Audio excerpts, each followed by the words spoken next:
नमस्कार दोस्तों, आपका स्वागत है मेरे इलेक्ट्रिकल ट्यूटोरियल चैनल पे। यहाँ पर हम लोगों ने इलेक्ट्रिकल इंजीनियरिंग के नेटवर्क टोपोलॉजी या ग्राफ थ्योरी से एक न्यूमेरिकल प्रॉब्लम को लिया है, जो कि इस प्रकार से है। A graph is shown in figure, find the tie set matrices, KVL equations and obtain branch current equations. हम लोगों को इस न्यूमेरिकल प्रॉब्लम पे दिए हुए ग्राफ का यूज करके पहले टाइसेट मैट्रिसेस के वैल्यू को डिटरमाइन करना होगा, और टाइसेट मैट्रिसेस के वैल्यू का यूज करके हम लोगों को इस दिए हुए ग्राफ के लिए केवीएल इक्वेशंस और ब्रांच करंट इक्वेशंस के वैल्यू को डिटरमाइन करना होगा। और हम लोगों को हमेशा ध्यान रखना होगा कि जब कभी भी किसी न्यूमेरिकल प्रॉब्लम पे केवीएल इक्वेशंस को डिटरमाइन करना हो, तो हम लोगों को दिए हुए ग्राफ का यूज करके पहले टाइसेट मैट्रिसेस के वैल्यू को डिटरमाइन करना होगा। अब हम लोग इस ग्राफ पर देख पाएंगे कि हम लोगों को कितने नोड्स दिए गए हैं, 5, और हम लोग इस ग्राफ पर देख पाएंगे कि ब्रांचेस की संख्या कितनी है, 7। और जैसा कि हम लोग जानते हैं कि किसी ग्राफ पर डॉटेड लाइन से कौन से ब्रांचेस को शो किया जाता है, लिंक्स को। तो हम लोगों को इस ग्राफ पर कितने लिंक्स दिए गए हैं, 3, जो कि ब्रांच 1, ब्रांच 2 और ब्रांच 7 है। और हम लोग जैसा कि जानते हैं कि किसी ग्राफ पर बोल्ड लाइन से किसे शो किया जाता है, ट्विक्स को।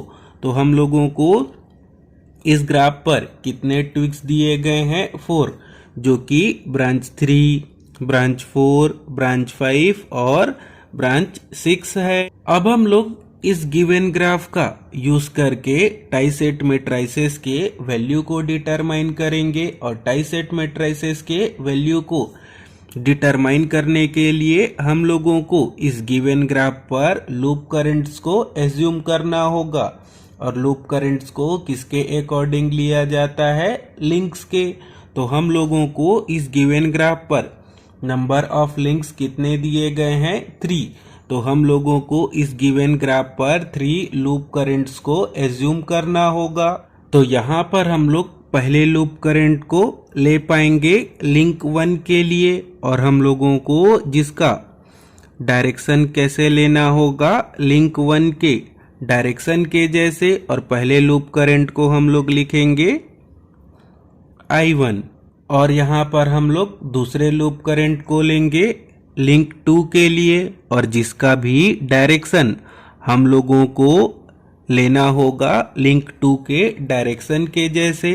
और यहाँ पर हम लोग लिखेंगे दूसरे लूप करंट को, जो कि क्या है, I2। और यहाँ पर हम लोग तीसरे लूप करंट को लेंगे लिंक 7 के लिए, और जिसका डायरेक्शन हम लोगों को लेना होगा लिंक 7 के डायरेक्शन के जैसे। और हम लोग यहाँ पर तीसरे लूप करंट को लिख पाएंगे I3 से। अब हम लोग इस लूप करंट वाले ग्राफ का यूज करके टाइसेट मैट्रिसेस के वैल्यू को लिखेंगे। तो उसके लिए हम लोगों ने यहाँ पर मैट्रिक्स को पहले से ही ड्रॉ कर लिया है। और जैसा कि हम लोग जानते हैं कि टाइसेट मैट्रिक्स को किससे डिनोट किया जाता है, मैट्रिक्स B से। और हम लोगों को टाइसेट मैट्रिक्स के वैल्यू को डिटरमाइन करते समय ध्यान रखना होगा कि टाइसेट मैट्रिक्स के कॉलम पर किसे लिया जाता है, लूप करंट्स को।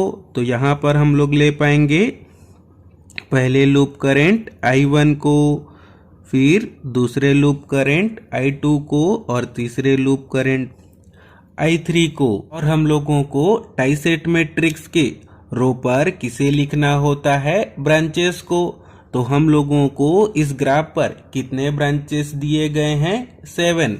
तो अब हम लोग इसके रो पर लिख पाएंगे 1, 2, 3, 4, 5, 6 और 7। अब हम लोग इस टाइसेट मैट्रिक्स के वैल्यू को डिटरमाइन करेंगे। तो पहले रो को हम लोगों को लूप करंट I1 के लिए डिटरमाइन करना होगा। तो अब हम लोग इस ग्राफ पर देख पाएंगे कि लूप करंट I1 कौन कौन से ब्रांचेस से लिंक हो रहा है, ब्रांच 1, ब्रांच 4 और ब्रांच 3। तो हम लोगों को ब्रांच 1 के नीचे लिखना होगा 1, 3 के नीचे लिखना होगा 1 और 4 के नीचे लिखना होगा 1 और बाकी सभी ब्रांचेस के नीचे हम लोगों को क्या लिखना होगा, 0। अब हम लोग यहाँ पर आगे देखेंगे कि लूप करंट I1 के डायरेक्शन के जैसे ही ब्रांच 1, ब्रांच 4 और ब्रांच 3 पर डायरेक्शन है, तो हम लोगों को इस पहले रो पर किसी भी प्रकार का कोई साइन चेंज नहीं करना होगा। अब हम लोग इस टाई सेट मैट्रिक्स पर दूसरे लूप करंट I2 के लिए सेकंड रो के वैल्यू को डिटरमाइन करेंगे। तो इस ग्राफ पर देख पाएंगे कि लूप करंट I2 कौन कौन से ब्रांचेस से लिंक हो रहा है, ब्रांच 2, ब्रांच 6 और ब्रांच 5। तो हम लोगों को दूसरे रो पर ब्रांच 2 के नीचे लिखना होगा 1, 5 के नीचे लिखना होगा 1 और 6 के नीचे लिखना होगा 1 और बाकी सभी ब्रांचेस के नीचे क्या लिखेंगे, 0। अब हम लोग यहाँ पर आगे देखेंगे कि लूप करंट I2 के डायरेक्शन के अपोजिट ब्रांच 6 और ब्रांच 5 पर डायरेक्शन है। तो हम लोगों को ब्रांच 5 के लिए क्या लेना होगा, माइनस साइन और ब्रांच 6 के लिए भी लेना होगा माइनस साइन। अब हम लोग इस टाई सेट मैट्रिक्स पर last row loop current I3 के वैल्यू को लिखेंगे। तो इस गिवन ग्राफ पर देख पाएंगे कि लूप करंट I3 कौन कौन से ब्रांचेस से लिंक हो रहा है, 4, 5, 7। तो हम लोगों को इस लास्ट रो पर ब्रांच 4 के नीचे लिखना होगा 1, 5 के नीचे लिखना होगा 1 और 7 के नीचे लिखना होगा 1। बाकी सभी ब्रांचेस के नीचे क्या लिखेंगे, 0। अब हम लोग यहाँ पर आगे देखेंगे कि लूप करंट I3 के अपोजिट डायरेक्शन ब्रांच 5 पर है। तो हम लोगों को ब्रांच 5 के लिए क्या लेना होगा, माइनस साइन। अब हम लोग यहाँ पर आगे इस टाई सेट मैट्रिक्स की हेल्प से KVL इक्वेशंस को लिखेंगे। तो उसके लिए हम लोगों को एज्यूम करना होगा कि ब्रांच 1 का वोल्टेज V1 है, ब्रांच 2 का वोल्टेज V2 है। इसी प्रकार से ब्रांच 7 तक हम लोगों को वोल्टेज V1 से लेके V7 तक एज्यूम करना होगा। और हम लोगों को ध्यान रखना होगा कि टाई सेट मैट्रिक्स को बनाने के लिए हम लोगों ने जितने लूप करंट्स लिए हैं, हम लोगों को उतने दिए हुए ग्राफ के लिए KVL इक्वेशंस भी मिलेंगे। तो हम लोगों ने इस गिवन ग्राफ पर 3 लूप करंट्स को लिया है। तो अब हम लोग यहाँ पर 3 KVL इक्वेशंस को लिखेंगे। अब हम लोग इस टाई सेट मैट्रिक्स के पहले रो पर देख पाएंगे ब्रांच 1 के लिए है 1, ब्रांच 3 के लिए है 1 और ब्रांच 4 के लिए है 1।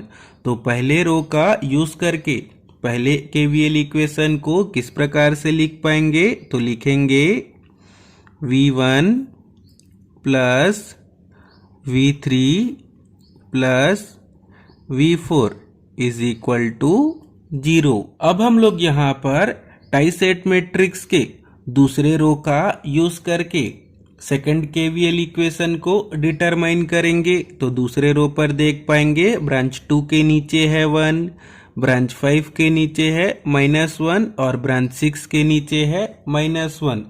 तो दूसरे KVL इक्वेशन को लिख पाएंगे V2 minus V5 minus V6 is equal to 0। अब हम लोग यहाँ पर आगे तीसरे रो का यूज करके लास्ट KVL इक्वेशन को लिखेंगे। तो तीसरे रो पर देख पाएंगे ब्रांच 4 के नीचे है 1, ब्रांच 5 के नीचे है -1 और ब्रांच 7 के नीचे है 1। तो यहाँ पर हम लोग तीसरे केवीएल इक्वेशन को लिख पाएंगे V4 minus V5 plus V7 is equal to 0। अब हम लोग इस टाइसेट मैट्रिक्स का यूज करके दिए हुए ग्राफ के लिए ब्रांच करंट्स के इक्वेशन को लिखेंगे।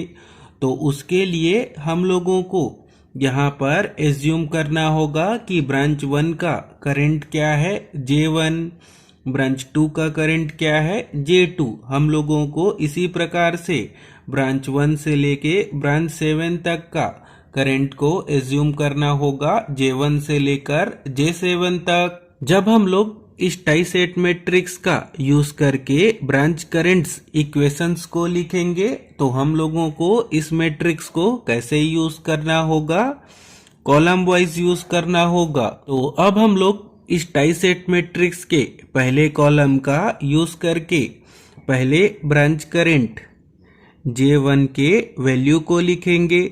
तो अब हम लोग इस मैट्रिक्स पर देख पाएंगे कि ब्रांच करंट 1 के लिए हम लोगों को I1 का वैल्यू क्या दिया है 1 और I2 और I3 का वैल्यू क्या दिया हुआ है 0। तो ब्रांच करंट J1 के वैल्यू को कितना लिख पाएंगे I1। अब हम लोग दूसरे कॉलम का यूज करके ब्रांच करंट J2 के वैल्यू को कैलकुलेट करेंगे। तो दूसरे ब्रांच के लिए देखेंगे कि I1 का वैल्यू क्या है 0 और I3 का वैल्यू क्या है 0 और हम लोगों को I2 के लिए क्या दिया है 1। ब्रांच करंट J2 का वैल्यू हम लोगों को कितना मिलेगा I2। अब हम लोग यहाँ पर तीसरे कॉलम का यूज करके ब्रांच करंट J3 के वैल्यू को कैलकुलेट करेंगे। तो यहाँ पर हम लोग तीसरे कॉलम पर देख पाएंगे कि I1 के लिए क्या है 1 और I2 I3 के लिए क्या है 0। तो यहाँ पर हम लोग लिख पाएंगे J3 इज इक्वल टू कितना हो जाएगा I1। अब हम लोग इस टाइसेट मैट्रिक्स के फोर्थ कॉलम का यूज करके ब्रांच करंट J4 के वैल्यू को कैलकुलेट करेंगे। तो फोर्थ कॉलम पर देख पाएंगे कि I1 के लिए है 1, I2 के लिए है 0 और I3 के लिए है 1। तो हम लोग ब्रांच करंट J4 का वैल्यू कितना लिख पाएंगे I1 प्लस I3। अब हम लोग इस टाइसेट मैट्रिक्स के फिफ्थ कॉलम का यूज करके ब्रांच करंट J5 के वैल्यू को कैलकुलेट करेंगे। तो फिफ्थ कॉलम पर देख पाएंगे I1 के लिए है 0, I2 के लिए है -1 और I3 के लिए है -1। तो यहाँ पर ब्रांच करंट J5 के वैल्यू को लिख पाएंगे -I2 -I3। अब हम लोग इस टाइसेट मैट्रिक्स के 6 कॉलम का यूज करके ब्रांच करंट J6 के वैल्यू को कैलकुलेट करेंगे। तो 6 कॉलम पर देख पाएंगे कि I1 के लिए है 0 और I3 के लिए है 0 और I2 के लिए है -1। तो ब्रांच करंट J6 का वैल्यू कितना हो जाएगा -I2। अब हम लोग इस टाइसेट मैट्रिक्स के लास्ट कॉलम का यूज करके ब्रांच करंट J7 के वैल्यू को कैलकुलेट करेंगे। तो अब हम लोग इस लास्ट कॉलम पर देख पाएंगे I1 के लिए है 0, I2 के लिए है 0, I3 के लिए क्या है 1। तो ब्रांच करंट J7 का वैल्यू किसके इक्वल में हो जाएगा लूप करंट I3 के। और जब कभी भी हम लोग टाइसेट मैट्रिक्स का यूज करके ब्रांच करंट्स इक्वेशन को डिटरमाइन करेंगे तो हम लोगों को ध्यान रखना होगा कि टाइसेट मैट्रिक्स पर जितने कॉलम्स होंगे हम लोगों को उतने ही ब्रांच करंट्स के इक्वेशंस भी मिलेंगे। तो इसी के साथ ही हम लोगों का यह न्यूमेरिकल प्रॉब्लम कंप्लीट हुआ, जिस पर हम लोगों ने सीखा कि कैसे गिवन ग्राफ का यूज करके हम लोगों को टाइसेट मैट्रिक्स के वैल्यू को डिटरमाइन करना होगा और टाइसेट मैट्रिक्स के वैल्यू का यूज करके किस प्रकार से केवीएल इक्वेशंस और ब्रांच करंट इक्वेशंस को दिए हुए ग्राफ के लिए डिटरमाइन किया जाता है। तो अगर आपको यह सब बताने का मेथड, समझाने का मेथड अच्छा लगा हो तो इस वीडियो को लाइक एंड शेयर करें और मेरे चैनल को सब्सक्राइब करें। Thank you. All the best.